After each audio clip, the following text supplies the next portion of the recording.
My name is Richard, and I've been working with the kids on their art, and I'd like to tell you a little bit about what we're doing and why, and the different approaches that we have taken with the kids.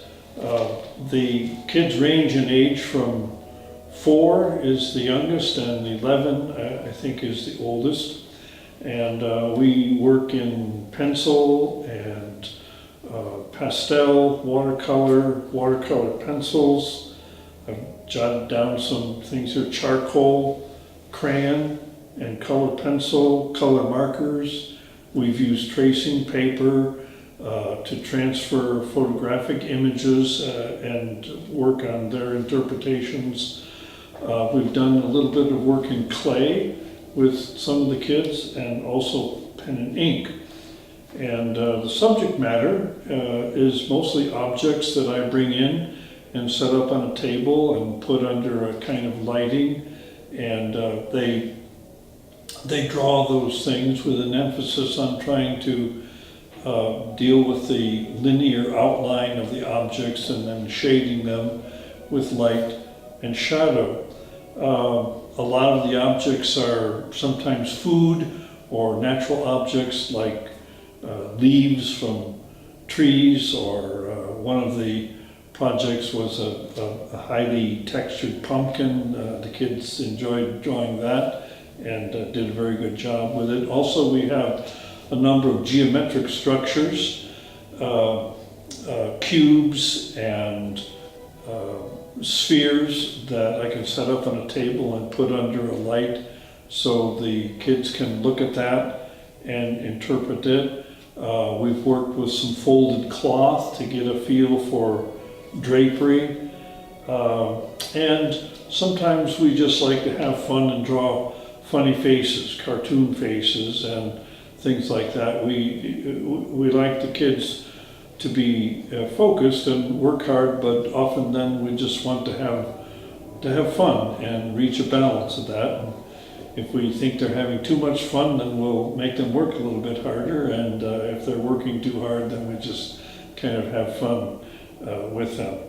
But a lot of what I'm doing with them is trying to get them to look and to see the nature of objects, the structure of objects, and also how objects look when they're placed in space. We've done a little bit with linear perspective and looking at volumes in space, and I've talked a little bit recently about compositional formats, how the exterior shape of a composition or the frame of around the design can help make that design look better, and the kids are catching on to that, and not only drawing the objects, but also I'm trying to get them to have a feel for what's going on in the background or the space surrounding the objects, because that's part of a drawing as much as anything else. So that's pretty much what we do, and I'd be happy to show you some examples of things now. I'd like to show you this very nice drawing by one of the kids. Her name is Arti, and this shows what we do with contour line drawing. It's a drawing that just emphasizes the outer shape of objects, these being some leaves that I got off of a tree. And also what we've been doing most recently is trying to put things in a compositional frame so that the kids will get some feel for how what they're drawing looks inside of a limited space. And these beautifully drawn leaves kind of look like they're floating through the air, and the two over here being smaller than the ones down here, they kind of look like they're farther back in space. There's a lot of things that happen with objects when you put them in a compositional frame.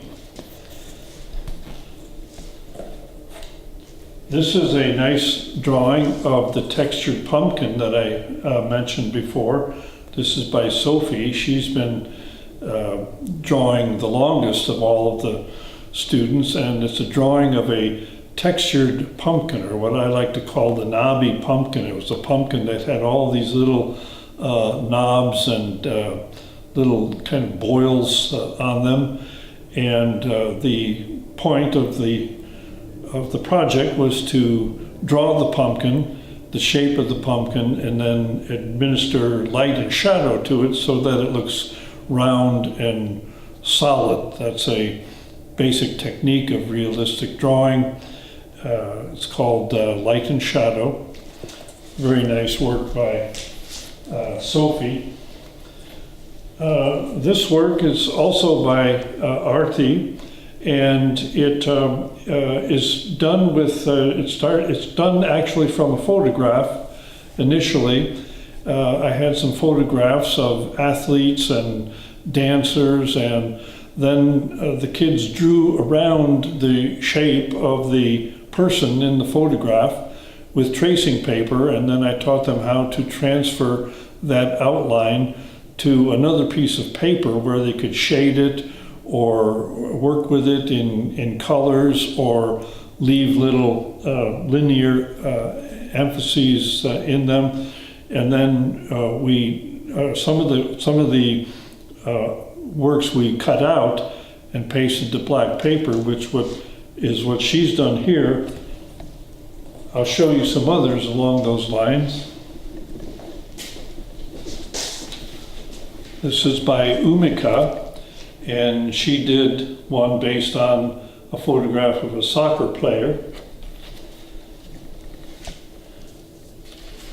This is Victoria's, and she finished her work in pastels, and so there's color applied to it.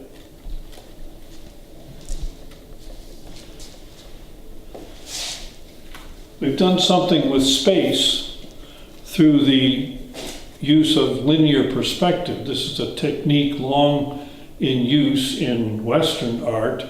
It developed during the 15th century in Italy, and it's based on using a single point called the vanishing point in the center of the picture, to which everything, all of the surfaces of objects going back into space will converge at that point. And we had the kids drawing just simple shapes like cubes and locating them in a space. One of the rules of the game here is that objects that are located farther down on the picture plane are closer to you in space, and objects that are located farther up on the picture plane are farther back in space. And then some of the kids shaded in the objects to make them look more solid and structural.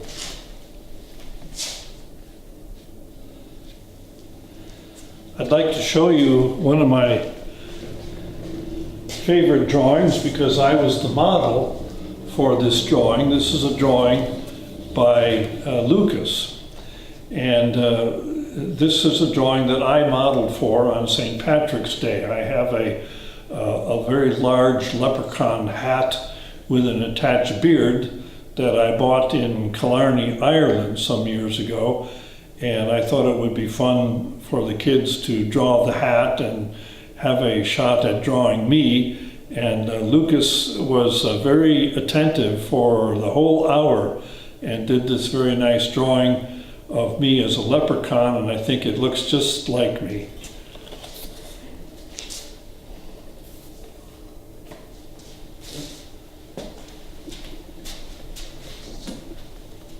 Here's a drawing of a skull.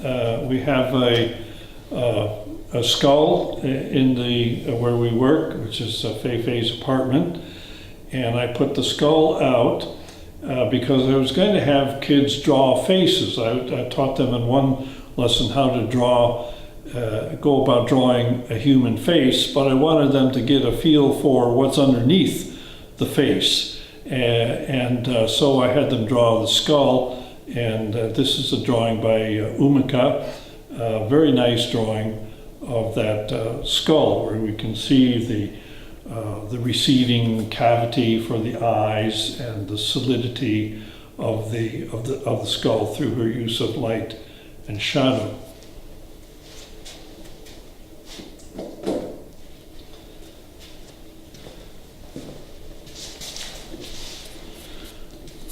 This is a little pen and ink drawing. I had them work with pen and ink to get them to understand how to develop tones using what is called cross-hatching, where you crisscross lines in order to build a tone. And the subject for this drawing were some artificial plants that we bought at Hobby Lobby, and we used those for objects, and then they framed their drawing with a compositional space around it and filled in the surrounding space. It's a very nice, crisp looking drawing by Lena.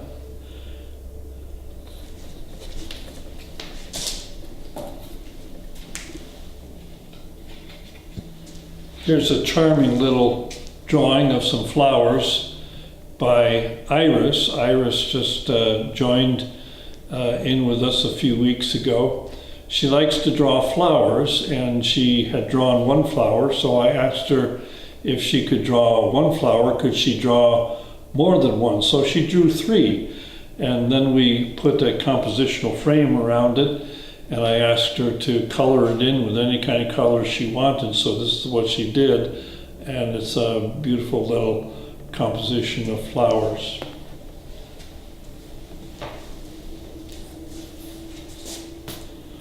Kids are interested in different things. Vincent is very interested in machines and things like airplanes and rocket ships, and this is a drawing he did, a contour line drawing of a little toy helicopter he has at home. Sometimes I give the kids homework and ask them to draw objects that are in the environment of their homes. Could be a plant, could be an object of some kind, a machine, whatever. And Vincent drew one of his little toys here, I believe it was, and a very nice contour line drawing which captures the shape and the structure of that helicopter. Very nice.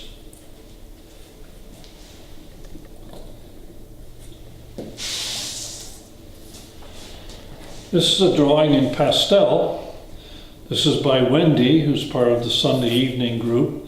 And what I was trying to get her to understand with this project was how to draw something with colors to make it look like it was shining or illuminated. And she drew this image of a fire, of a blazing fire.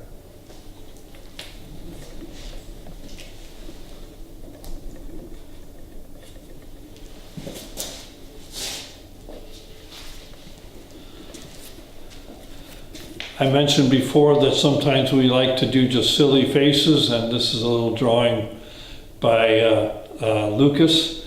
And Lucas likes to tell stories with his drawings. Sometimes I just tell him to draw whatever it is you want. Go ahead and draw it. And Lucas will usually come up with some kind of image that tells a story. Here we have a kind of a goofy, bald-headed guy standing by a building, and there's funny things going on in the windows, and he's carrying some kind of musical instrument. I'm not sure. It says something like the weirdest tower ever, and the character here is Weird Baldy.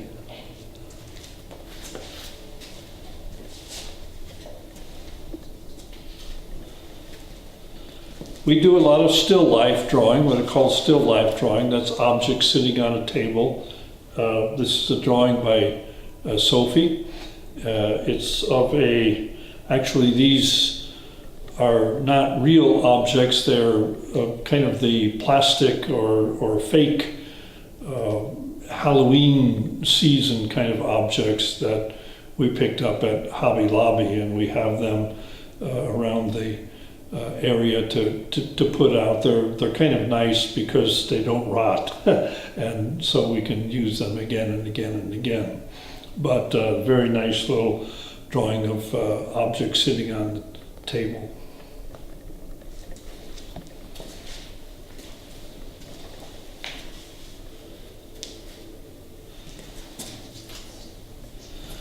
This is by Olivia, and it's a drawing that I simply asked them to draw whatever it is they want to draw, and she likes to draw houses. And this one is a nice drawing of houses at night with the moon shining in the dark sky.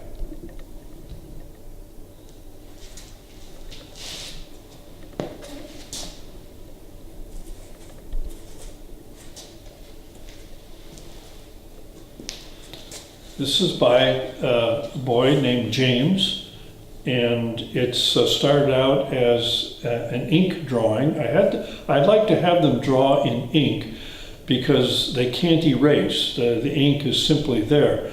Oftentimes when the kids are drawing with pencils, what they do is they erase every line because they think it needs to be perfect, which it doesn't need to be, but they spend more time erasing than they do drawing. So I asked them to simply draw the objects excuse me, with pen, and then they colored it in with watercolor.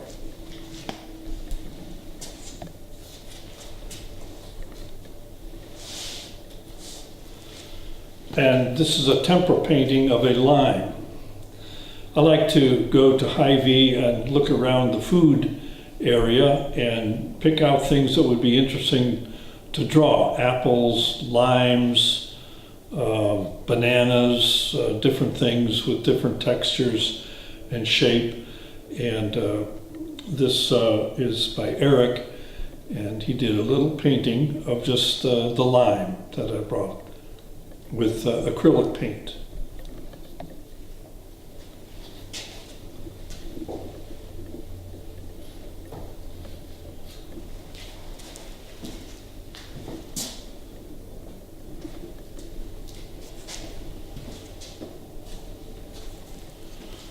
These are a couple of drawings which show how we deal with nature in different areas. The one on that I'm holding in my right hand is by Amy. It's a drawing of an actual leaf from a tree, and she studied the texture of the leaf and also then shaded it in to give it some tone. On this side is a drawing, a pastel drawing by Victoria, and it's actually derived from a photograph I brought in of a pansy, and she traced around that and then transferred her tracing to a piece of paper that she could color in with pastel, which is a chalky kind of colored application.